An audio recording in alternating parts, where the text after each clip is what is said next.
Bonjour à tous et à toutes, c'est Corinne, bienvenue sur Lueur d'éveil.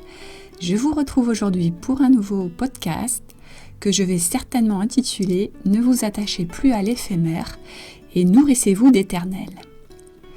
C'est un sujet très intéressant que je souhaitais aborder avec vous aujourd'hui. En général, lorsqu'il est seul avec lui-même, l'être humain ressent un grand vide. Je suppose que vous avez déjà ressenti ça. Alors, pour ne pas ressentir ce vide, il va s'occuper, il va chercher à l'extérieur quelque chose pour se combler, pour nourrir ce vide. Le problème, c'est que sur cette terre, tout est éphémère.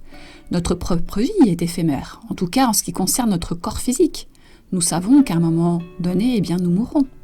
Si vous pensez qu'en vous occupant constamment, vous pourrez oublier ce vide intérieur, c'est un leurre, car ce n'est pas en le masquant qu'il va disparaître. Alors, on est tous pareils, évidemment, moi aussi j'ai connu. Parfois vous vous dites, j'adore courir, quand je cours je me sens super bien, alors je cours de plus en plus pour à nouveau ressentir cette sensation. Et un jour, je me fais mal et on me met soudainement à l'arrêt. Ou alors vous vous dites, j'adore sortir, quand je sors avec mes amis je me sens vraiment bien, je profite, je danse, je bois, j'oublie tout. Puis un jour, vos amis fondent une famille, ne veulent plus sortir, ou alors vous continuez à sortir, mais cela ne vous nourrit plus. Ça n'a plus le même effet qu'auparavant. Ou bien vous pensez, je suis en couple, mais j'ai peur que ma relation s'arrête. Si elle s'arrête, je vais à nouveau sentir ce vide. Je ne veux pas que ça s'arrête, et à force d'avoir peur de perdre, votre conjoint s'en va. Un dernier exemple, parfois, vous sentez ce grand vide en vous et vous vous dites, allez, je vais aller faire les boutiques, je me sentirai mieux après, c'est ce qu'on appelle souvent les achats compulsifs.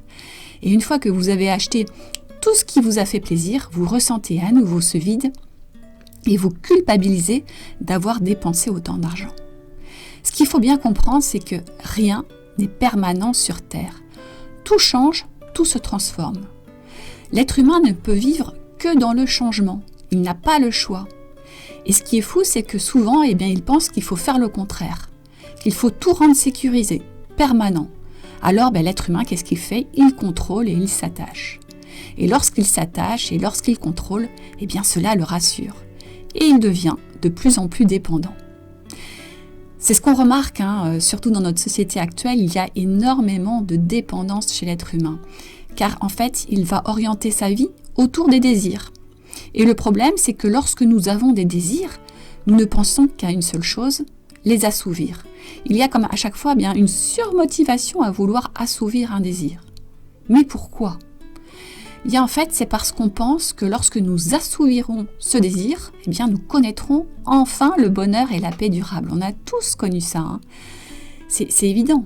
Mais c'est impossible parce qu'en fait, rien de ce monde de matière n'est permanent. Il faut en avoir conscience. Alors dès que le désir il est assouvi, le vide revient. Et on ne pense qu'à une seule chose, pouvoir encore assouvir ce désir ou un autre et ainsi de suite. Et en plus, après, on finit par culpabiliser et la souffrance s'installe encore plus. Et pendant ce temps, le vide il est toujours présent et tant que nous irons chercher à l'extérieur pour combler ce vide, il sera toujours là, latent, comme une maladie qui nous ronge de l'intérieur. Et puis ce qui est étonnant, c'est que depuis quelques années, on ne peut plus faire semblant. C'est incroyable. Moi, dans les accompagnements, les gens me disent « Je comprends pas, avant j'arrivais à m'occuper en faisant ceci, cela, et ça allait. Je ne ressentais pas ce vide. Mais maintenant, je n'y arrive plus. » Alors, savez-vous pourquoi ? On n'aura peut-être jamais l'explication réelle, mais moi, j'ai cette intime conviction que nous sommes à un tournant. On ne peut plus faire semblant actuellement.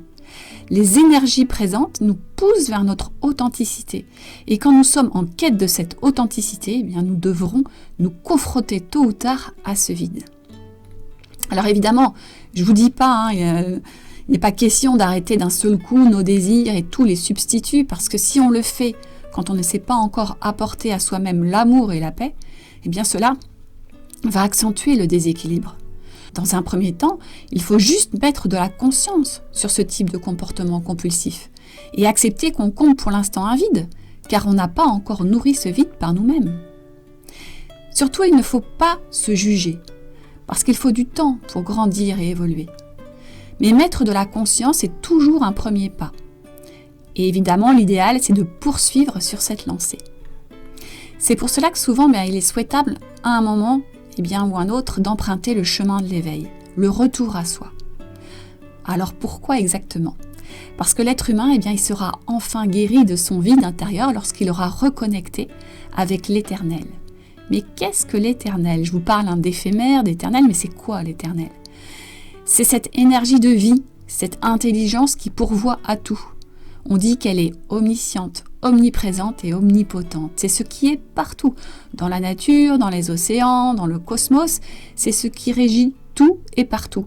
C'est aussi ce qu'on appelle l'amour avec un grand A, ou l'amour universel.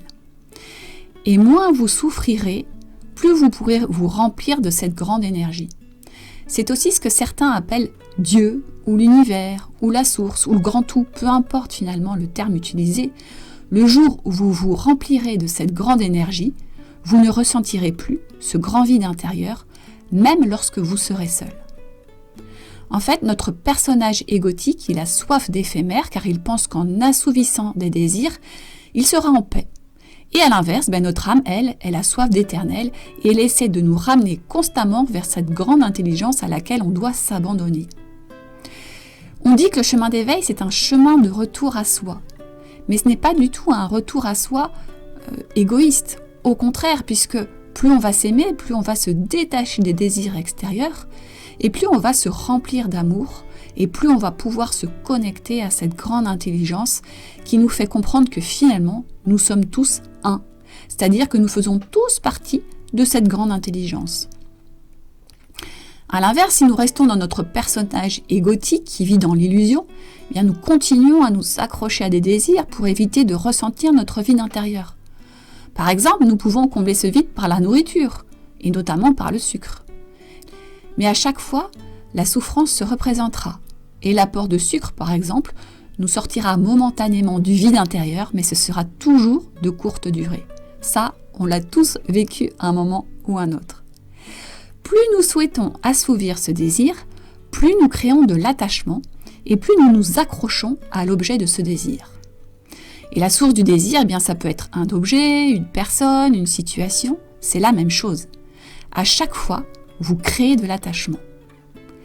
On retrouve beaucoup ce phénomène aussi dans les relations amoureuses.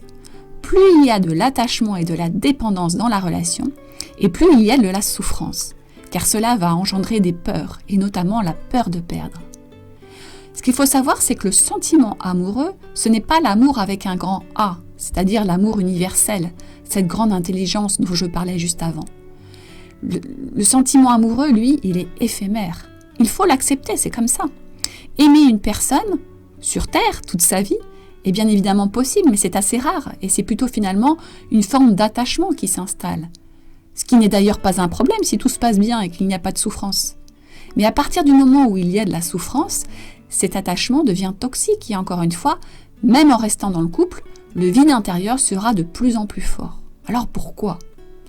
Parce que l'âme, elle est en constante recherche de l'éternel, de cette grande intelligence, de l'unité. Elle ne s'y retrouve pas quand le personnage de l'ego ne fait que s'attacher à la matière. Alors bien sûr, je ne dis pas qu'il ne faut pas avoir d'objets et vivre une vie d'ascète. Nous avons besoin de vivre dans un certain confort. Nous pouvons aimer les belles choses. Mais je dis juste qu'il ne faut pas s'attacher aux objets, car un jour ils ne seront plus là. Et d'ailleurs, ce piège peut également exister dans la quête spirituelle. À un moment donné, on peut s'attacher à des techniques, à des connaissances et à des moyens qui pourraient nous aider à nous connecter plus rapidement au divin, à cette grande intelligence. Mais vouloir plus, toujours plus, dans tous les domaines, même dans le domaine spirituel, nous amène à nouveau à avoir des pensées obsessionnelles axées sur toutes sortes de désirs que l'on souhaite matérialiser. On peut aussi, dans ce cas, rester toujours insatisfait. Alors, j'avais envie de vous donner une petite phrase que j'ai tirée d'un livre qui s'intitule « Le guide du guerrier spirituel moderne ». Et j'aime bien cette phrase. Et il est dit « Le vrai chemin d'éveil doit nous amener à apprécier l'extraordinaire ordinaire de notre vie. » Si on regarde la nature, le cosmos, les animaux, ils ne sont pas dans le contrôle de quoi que ce soit. Ils se laissent piloter par cette grande intelligence. Et tout est parfait, tout est harmonieux. L'être humain devrait en faire autant au lieu de tout vouloir contrôler.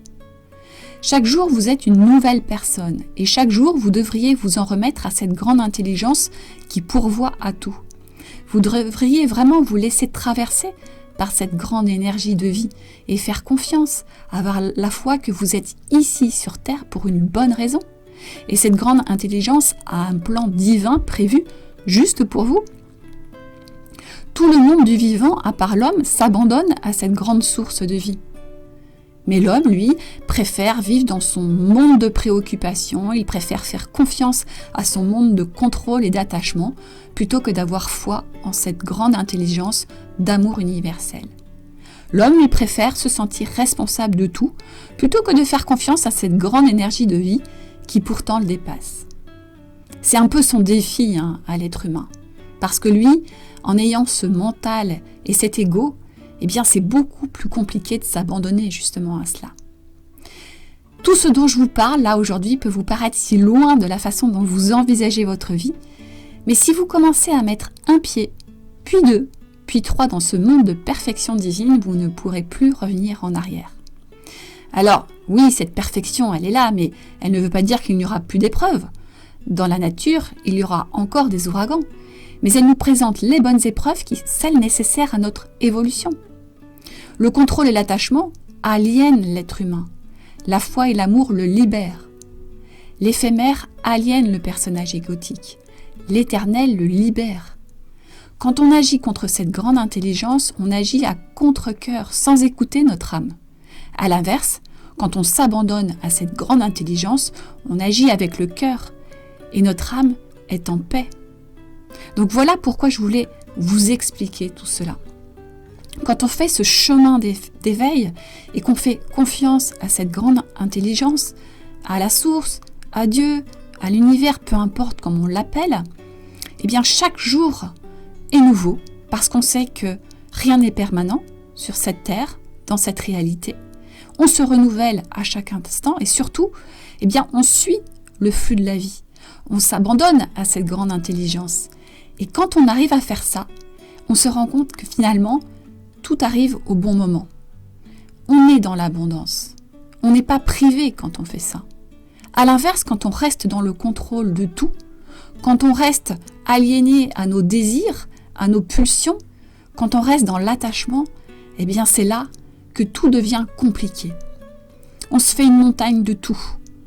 Et on devient tellement mal à cause de tout ce qu'on s'inflige parce qu'on est constamment dans le contrôle, que la souffrance s'installe, que la maladie s'installe. Donc j'avais vraiment envie de vous faire ce podcast pour vous dire qu'il y a vraiment une voie et une issue de sortie à toute cette souffrance parfois que vous ressentez et dont vous me faites part. Et dans cet accompagnement et ce chemin d'éveil, je peux vous donner ces clés justement pour commencer à vous abandonner à cette grande énergie de vie. Voilà, je vais m'arrêter là pour aujourd'hui. Je vous dis à très bientôt et merci beaucoup pour votre écoute. Au revoir à tous.